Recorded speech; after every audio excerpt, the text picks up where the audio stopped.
Entrez. Bonjour grand-mère, mais qu'est-ce qui t'arrive? On est en plein mois de mai.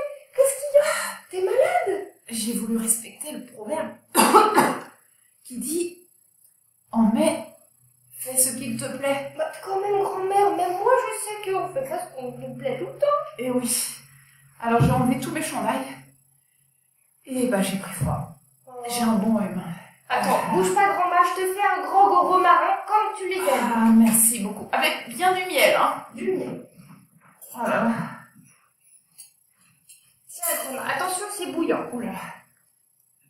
Oui, merci. Oh là. Merci beaucoup.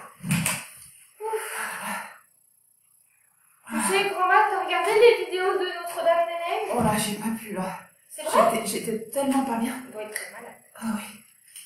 Parce que, ben, ce mois de mai, l'effort, c'est de dire la prière au Notre-Dame. Oh, bah c'est super. Bah oui, mais je la dis déjà tous les jours, alors ça change pas d'habitude. Oh, mais est-ce que tu l'as dit correctement?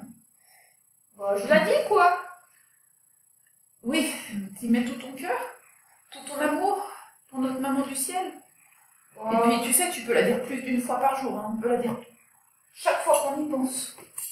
C'est ce que tu fais, toi? Oh oui, dès que je peux, je la dis. Oh, mais toi, t'as le temps aussi, toute la journée, t'es dans ton fauteuil. Ouais, ça c'est vrai, j'ai beaucoup de temps. Et j'ai de la chance d'en avoir. Mais toi aussi, t'as du temps. On a du temps quand on le prend. Et il faut prendre le temps. Ça, c'est important. Et tu vois, je pense que pourquoi tu prends pas le temps de dire cette prière, c'est peut-être que tu n'en vois pas assez l'utilité. Et oui, la prière au Notre-Dame, oh là là, elle est très belle et elle est très efficace. Ça, c'est vrai qu'elle est jolie. Mais en plus, elle fait tellement plaisir à la Vierge Marie. Ah, je vais te raconter une petite histoire qui pourra peut-être t'aider à aimer davantage Marie et à essayer de lui faire davantage plaisir. Oh, c'est une histoire qui est arrivée à un très grand saint. Il s'appelle Saint Bernard. Saint Bernard, c'est comme Père Bernard. Ah voilà, comme Père Bernard, tout à fait. D'ailleurs, tous les deux, ils aiment tellement la Vierge Marie. C'est très beau. Alors, notre Saint Bernard, il avait pris cette très bonne habitude, chaque fois qu'il croisait une statue de la Sainte Vierge, une image comme tu vois là, eh bien, il avait pris l'habitude de dire « Je vous salue Marie ». Il saluait la Vierge Marie. Tu connaissais pas la prière au Notre-Dame, peut-être? Je ne pense pas qu'à cette époque-là, elle était connue. Mais, chaque fois qu'il passait devant, il avait une petite pensée pour sa maman du ciel. Et il la saluait. Puis un jour, il était très pressé.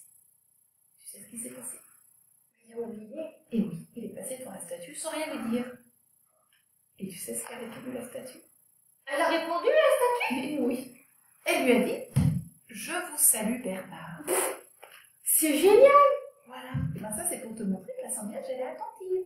À chaque fois qu'on prie, elle est là. Elle est très attentive. Et ça lui fait tellement plaisir. Mais moi, quand j'ai oublié, j'ai pas entendu Je vous salue Charlotte, moi. Ah, mais peut-être que tu t'en serais un peu enorgueillie. Et que tu te serais plus super sainte. Saint Bernard avait assez d'humilité pour avoir des phénomènes extraordinaires. Alors ça, c'est la première chose. Faire plaisir à la Vierge Marie. Et puis, réciter la prière en Notre-Dame, ça nous permet aussi eh bien, de ne pas l'oublier et d'apprendre à vivre sous le regard de Marie. Ça, c'est très important. Vivre sous le regard de Marie.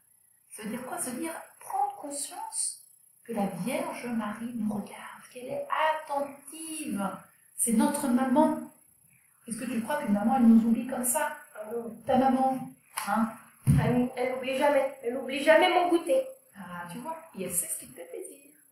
Et elle sait aussi, parfois, qu'il faut savoir dire non. Eh bien, Marie, elle est pareille. Et il faut apprendre à vivre sous son regard. Ah, j'ai été très frappée. Tu connais Sainte Bernadette? Ah oui, celle qui a vu la Sainte Vierge à Lourdes. Exactement. Oh, Sainte Bernadette. Elle a eu l'immense chance de voir la Vierge Marie. Et une de ces apparitions, tu sais qu'elle était rare, enfin non, elle n'était pas toute seule quand il y avait les apparitions. Et à une de ces apparitions, il y avait sa cousine qui était là, aussi, à genoux à côté d'elle. Oh, sa cousine, elle est comme nous, hein. Elle n'a pas vu la Vierge Marie. Non, non, non. Mais elle savait qu'elle était là. C'est ça qui est drôle quand même. La Sainte Vierge, elle est là, il y en a qui la voient et il y en a qui la voient pas. Eh oui. Mais ceux qui la voient, tu vois, s'ils la voient, c'est aussi pour nous. C'est qu'ils ont quelque chose à nous transmettre. Mais revenons à mon histoire. Eh bien, cette cousine, donc elle était là, elle a assisté aux apparitions, et à la fin, Sainte Bernadette lui a dit, la Sainte Vierge t'a regardé. Elle en a été bouleversée. Et elle faisait que de répéter, la Vierge Marie m'a regardé. La Vierge Marie m'a regardé. Et chaque jour, elle vivait de ce souvenir. Et c'était même plus qu'un souvenir, elle se disait, la Vierge Marie me regarde. La Vierge Marie me regarde. Et ces journées ont été transformées. Elle a appris à vivre sous ce regard de la Vierge Marie. C'est vrai qu'on ferait moins de bêtises si on se disait ça tout le temps. Et tu vois, Sainte Bernadette, c'est vrai qu'elle a vu Marie, mais elle ne l'a pas vue très longtemps. Et après, à un moment donné, elle n'a plus eu d'apparition. Eh bien, elle a continué à vivre sous ce regard, elle aussi. Tu vois. Et c'est ça qui a fait sa grande sainteté. C'est qu'elle a continué à vivre sous le regard de Marie, avec Marie. Là, c'est comme si elle nous regardait, Marie. Oh, c'est sûr. Et elle est attentive. Elle est attentive. Même à nos misères, tu vois. Et elle a vu. Je t'avais préparé un bon grog. Elle a vu que je t'avais préparé un grog. Ah oui. Et je suis sûre que ça lui a réjoui le cœur, comme le mien d'ailleurs. Oh. Ah, et puis la dernière chose, tu sais, on ne priera jamais assez, Marie. Hein, jamais assez. Et je vais te raconter quelque chose. Oh, j'ai connu un prêtre, c'était il y a longtemps. C'est jeune âge, tu le connais? Mais oui, c'est le Père Lucien Marie. C'est celui qui a fondé les Dominis avec Mère Marie-Augusta. Oh, je vois que les sœurs t'ont déjà raconté des choses. Ah oui, j'aime trop cette histoire. Eh bien, tu vois, quand j'avais à peu près ton âge, tu sais où j'allais? Non. En vacances. T'allais à Saint-Pierre-de-Colombier? C'était le mois de juillet. T'as fait la colonie? Et Grand-mère, t'as fait la colonie à Saint-Pierre-de-Colombier? oh là, et la colonie, elle a des années, des années, des années. Et t'as été chez les petites, les moyennes et les grandes? Et oui, et oui. À cette époque-là, tu vois, il y a plusieurs sœurs qui se sont occupées de moi. Ah, je peux pas toutes te les dire. Il y avait une sœur Pauline, une sœur Isabelle, une sœur Jacqueline, une sœur Edith, une sœur Eugénie, une sœur Julie. Et j'en oublie bien d'autres. Sœur Marie-Hermine aussi. Elles sont encore en vie, toutes ces sœurs? Eh bien, certaines, oui. Alors, quand j'étais enfant, quand j'étais chez les petites filles, les moyennes filles, on voyait souvent le père. Il était en vie, Il était en vie. Et il venait nous célébrer la messe. Il venait nous accueillir dans l'église. Il venait... Oh, c'était très, très... Pour nous, enfants, c'était très important. Qu'est-ce qu'on aimait le Père? Qu'est-ce qu'on aimait le Père? Et... Tu sais qu'il a été très malade, hein, dans les derniers moments de sa vie, même les dernières années de sa vie. Père Bernard dit qu'il a vécu l'évangile de la souffrance. Et oui, et de manière héroïque, vraiment héroïque. Eh bien, quand j'étais chez les grandes filles, déjà, on ne pouvait plus le voir. Déjà, il était, on peut dire, cloué sur son lit. Et un jour, on a eu une grâce immense. Les sœurs nous ont dit, le Père se repose sur son transat, sur la terrasse. Est-ce que vous voulez le voir? Oh, ah bah non. Ah bah bien sûr qu'on voulait le voir. Alors on a dit oui. Alors on nous a bien dit, il faut être très calme, il ne faut pas le fatiguer. Alors nous on était prêtes à être sages comme des images. Oh, voir le Père, revoir le Père. Alors on y allait. Et le Père nous a raconté une petite histoire que je vais te raconter maintenant. Une histoire qui lui était arrivée. Ah, le Père, tu sais qu'il a été scout. Oui. Hein, c'était un scout ardent.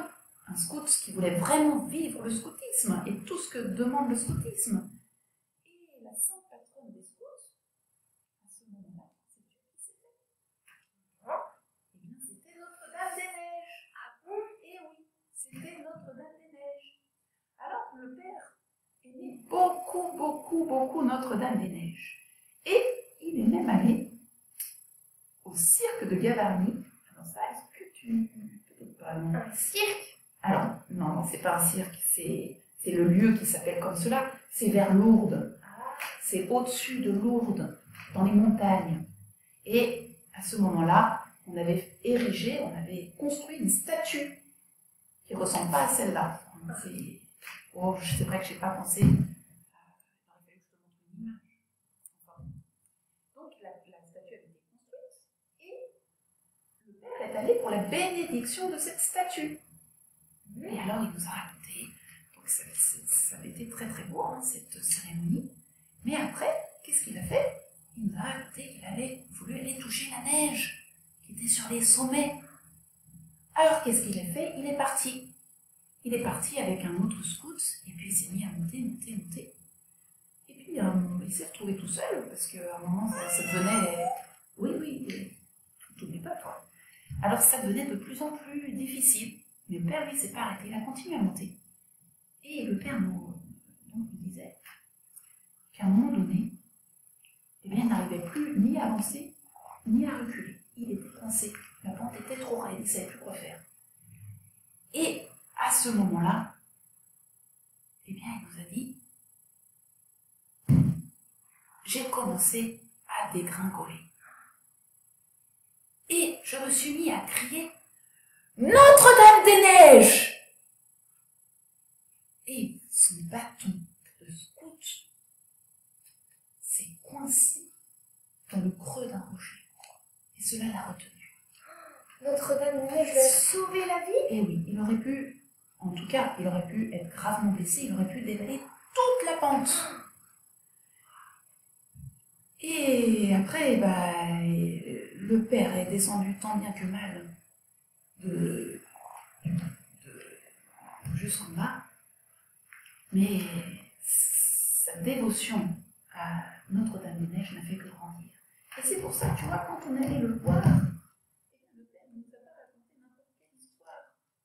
Il voulait vraiment que nous aussi on s'accroche à Notre-Dame-des-Neiges. Oui, parce qu'il avait vraiment touché du doigt son action. Et ça, c'est quand c'est arrivé dans sa jeunesse, mais après, Notre-Dame-des-Neiges a toujours veillé sur la communauté. Il y a des choses incroyables qui montrent la sollicitude de Marie. Ah oui, c'est super Notre-Dame-des-Neiges. Elle est vraiment incroyable en fait. Elle est incroyable, incroyable, c'est vrai. Et c'est pour ça. Bonne mémoire, grand-mère. Voilà, il y a des choses qu'on ne peut pas oublier, même avec l'âge. Et donc je te propose eh bien, qu'on fasse l'effort missionnaire tout de suite. Ah oui, on va prier la prière au Notre-Dame de tout notre cœur. Et comme ça, dans cette prière, on va aussi prier pour tous les Domini. Exactement, c'est une très bonne idée. Tiens, je remets la photo du père. Ô Notre-Dame, nous nous confions en vous, en votre obédience bénie et en votre garde très spéciale, aujourd'hui et chaque jour. Nous vous confions nos âmes et nos corps. Nous vous confions tout notre espoir et toute notre consolation, toutes nos angoisses et nos misères, notre vie et la fin de notre vie, pour que par votre très sainte intercession et par vos mérites, toutes nos actions soient dirigées et disposées selon votre volonté et celle de votre Fils. Amen. Notre-Dame-des-Neiges. Priez pour nous.